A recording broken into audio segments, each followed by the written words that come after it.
Guns, Germs, and Steel is a book that looks at the big picture of history and tries to solve one of the most important questions in the study of human history: why did some civilizations succeed while others failed?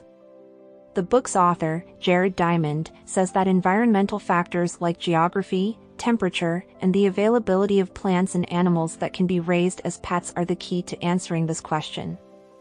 The book starts with Diamond's own experiences in Papua New Guinea, where he saw for himself how the technology and living standards of the native people were different from those in the West. He then talks about how people have changed over time, starting with the first farmers around 10,000 years ago. Diamond says that agriculture was the first step towards society because it made it possible to make more food than was needed and for people to live in settled communities. But not all parts of the world were as good for farming as others, which caused different societies to grow in different ways. Diamond says that geography was a very important part of how societies grew and changed. Places like the Fertile Crescent in the Middle East, where plants and animals were easy to tame, were ahead of the game when it came to agriculture and society. In the same way, places with rivers and coasts that could be navigated made it easier to trade and share ideas, which led to more progress. Diamond says that the supply of resources is another important factor in how civilizations grow and change.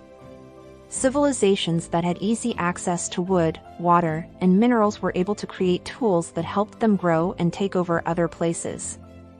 Civilizations that didn't have these things, on the other hand, were at a loss. Diamond says, for example, that the lack of wood on Easter Island led to the island's trees being cut down and the collapse of its society. Diamond also points out how important diseases were to the growth of societies. He says that societies that had to deal with a lot of different diseases, like those in Eurasia, built up defenses that helped them live and grow. On the other hand, when people from outside their society came to live there, they brought terrible illnesses with them.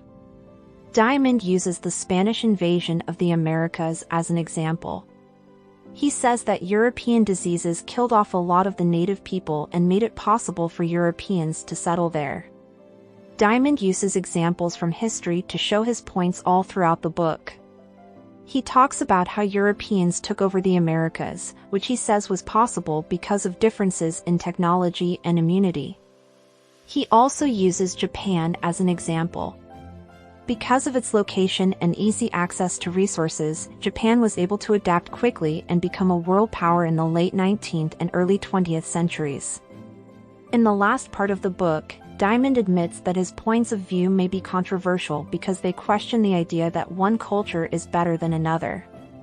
But he says that by learning about the environmental factors that led to the rise of societies, we can learn more about the world and the differences between people in it. Overall, Guns, Germs, and Steel is an interesting and thought-provoking book that asks readers to think critically about the things that have shaped human history.